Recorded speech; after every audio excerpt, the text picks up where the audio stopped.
Yo, welcome to Hard Pass. I am your host, Jacques Slade. It's the show where we celebrate greatness, like Liverpool making it to the Champions League final. Thankfully, brands have sent me enough team kits through the years that I'm sure I have one of the Reds, so I can jump on that bandwagon pretty easy. Now let's take a look at the news of the week, because we are a hard-hitting journalistic endeavor that only deals in facts and jokes and memes and, of course, sneaker drama. Old Town Road star Lil Nas X was recently featured on Sneaker Shopping, and he says that he wants to be on Jay-Z's level before he starts buying expensive sneakers. Sure, that's smart, but somebody needs to tell him that he needs to get on any level first, because he really shouldn't be paying over $300 for a pair of Gatorade 1s. Congratulations to Tyra Banks for posing on the cover of Sports Illustrated's swimsuit issue, 22 years after she did it the first time. She's also changing her name to Banex or Banks, which represents changing what the common perception of beauty is. That's cool, but I wonder if I can get away with changing my name to Jacques X or Janks.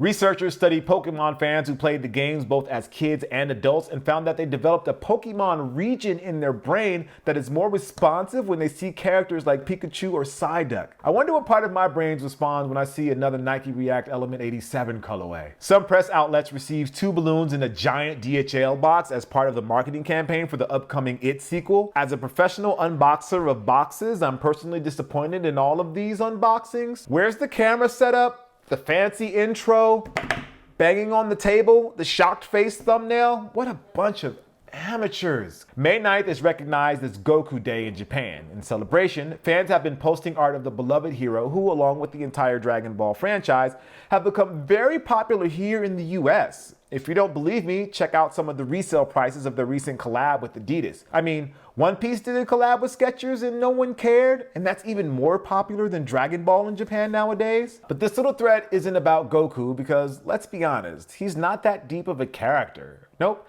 This is an appreciation for the true hero of the Dragon Ball series, Vegeta. Goku and Vegeta are like the KD and Russ of anime. Think about it. While Goku, aka KD, is the most powerful fighter, through the majority of the series, Vegeta's character arc, aka Rust, is the way more compelling one. He starts out as a prideful villain who works for an even worse villain in Frieza, realizes the error of his ways while still being a jerk about it, softens up just a little bit when he hooks up with Bulma, raises his son way better than Goku ever does with his own kids, performs the ultimate sacrifice at one of the series' genuinely tear-jerking moments, and eventually comes to terms with his limitations. Yeah, there are times when he gets to have kick-ass moments where he seems like he's surpassed Goku as a fighter, but he always regresses back because of Saiyan's shenanigans. Dragon Ball, throughout its entire multi-decade run, doesn't get much credit for having characters with depth because there aren't a lot to choose from. A lot of them are one-note bit players who barely grow or evolve beyond just yelling a little bit louder and glowing brighter as their power levels increase. Vegeta is the rare one who gets to show a range of emotions and convey real struggle like a SoundCloud rapper with tattoos on his face. So while he might not ever get to Goku's level, which I'm guessing at this point is Majin Super Ultra Saiyan God level 10 with green hair, Vegeta is the real MVP. So for all you Dragon Ball fans out there, let me know. Who is the real MVP? And now for our top story. That sound of dunking you hear is this simple tweet by sneaker analyst and unwitting troll the hypebeast, Matt Powell. Adidas CEO, we do not expect any significant growth from Yeezy year over year for the fiscal year 2019. This caused some conversation on Twitter, but nothing like the fervor of 2015 when anything Matt tweets about Kanye would cause a social media riot. Those were the good old days, when the most toxic argument you could have on sneaker Twitter was whether or not Kanye was influential. While they still consistently sell out, resale prices for Kanye's latest are barely going above retail. I would say that's what you get for making Yeezys that look like Kirkland signatures, but there's definitely a little more nuance to it. The Yeezy brand is losing its luster, and Adidas is adjusting their strategy accordingly. Matt, he pulled that quote from an Adidas earnings call that included CEO Casper Rorsted. When asked why they don't plan to grow the Yeezy brand in the coming year, Worsted replied, "You'll see a dramatic increase in the number of launches that we'll be doing this year, and that you're going to see many more different products, but not actual increase in the number, and this is to make sure that we continue to keep the Yeezy product range at very, I would say, hyped product range." Their goal is to build up the hype for Yeezys again by dropping them in low numbers so that not everybody is walking around in a pair of Zebra 350s. Because what they actually want are cool kids walking around in different Yeezy colorways. Worsett does say maybe come 2020 or 2021 or 2022, they might try again to release Yeezys in high volumes. If you want to take the generous approach, Adidas is just taking a step back to make big moves in the future. After all, nobody comes close to matching Kanye's hype train when the right shoe captures the imagination of the sneaker community. On the flip side, it's been a while since that's been the case. Was it the original 700 back in 2017? The Turtle Doves? Here's something you probably forgot about. Remember the rumors that he was going to drop a Yeezy basketball shoe? When was the last time you checked for that? It's safe to say you probably haven't. It sounds like Kanye's dream of anybody who wants to get a pair of Yeezys can get it is drifting further away than ever before, and that maybe Matt was right all along. While I disagree with his assertion that Kanye hasn't lifted Adidas as a whole and that his influence hasn't shifted how the Three Stripes approaches everything from marketing to design, maybe Yeezy just isn't meant to be like Jordan Brand. You've heard the line Yeezy jumping over the Jumpman, but that's only true because he piggybacked off the Jumpman's shoulders. Kanye is one of the biggest names in the world, and his every move still demands our attention. But MJ doesn't even need our attention and hasn't since he tried to sell us cologne.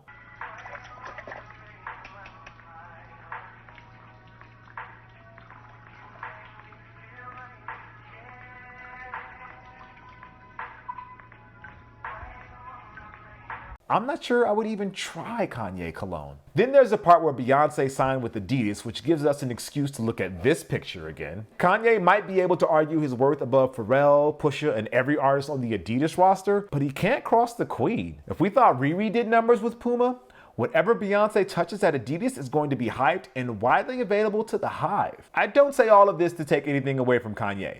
Musically, the man is amazing, and his fashion sense has helped shape the culture of sneakers for years. Maybe we need to take Casper's strategy and enjoy Kanye in small doses for now. Whether that's the old Kanye, the new Kanye, or the Kanye who sells the Holy Spirit through $85 Gildan t-shirts. And that's where I'm gonna leave this story. Let me know what you think about Kanye's future with Adidas down in the comments below. Okay, it's time for this week's Hard Pass, where we take a look at something in the culture that just needs to go, like Laker fans protesting at Staples Center all on a dare. Right now, we want a president, a basketball operation, and a coach, and good players, and a bunch of things. My uncle had Magic.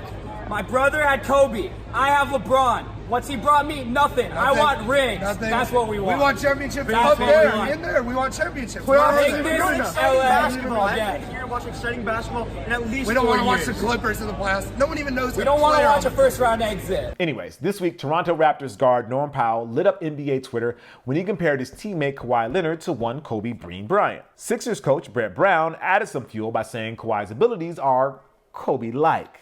But it didn't really become a full-blown dumpster fire until First Take's Max Kellerman decided to declare that Kawhi was a better clutch player than Mamba. Is Kawhi actually a better player under pressure than the great Kobe Bean Bryant? Yes, he is.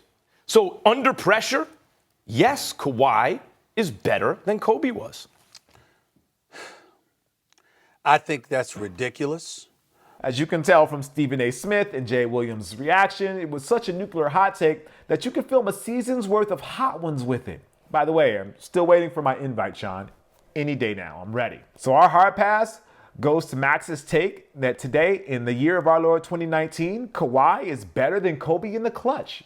But not to the notion that it couldn't be true in the future. Kawhi is no doubt a top 5 player in the NBA right now. His numbers are worthy of Hall of Fame consideration already, and he's only been in the league for 8 years, and one of those seasons he barely played due to an injury. He's an NBA champion, a Finals MVP, a multiple-time All-Star, and owns a very rare distinction of selling out New Balance shoes, which might be his most impressive feat so far. But it's not unlike Kobe's path, who also won titles, sold signature shoes, and racked up plenty of accolades accolades at an early age. Kawhi is such a vicious and efficient machine on the court and a blank slate off the court that it's become his brand. Kobe was doing a lot of the same things, but he was also taking Brandy to his high school prom, shooting music videos with Brian McKnight. Kobe, your love's a sword, slicing gently through my body, burns so sweet. Blood boils when you speak, makes me weak. And giving himself a Black Mamba nickname without a hint of irony. People who love and hate Kobe have such an emotional investment in him because he was an open book for better or worse. That's why fans get defensive when a few prominent voices want to place somebody above him. Beyond basketball nerd culture, Kawhi hasn't broken through because he's a blank slate. Let's give Kawhi, fun guy that he is, his accomplishments, his sneakers, his personality, and the argument a few more years to marinate, and then we'll talk. But until then, Kobe! Also, a massive, massive hard pass to Max. We think you know better. No, we know you know better. And that's gonna do it for the show. Don't forget to like, comment, and subscribe if you like what you see here. Thanks for watching Hard Pass. I am Jacques Slade, and I'll take 10 eggs for breakfast like this guy.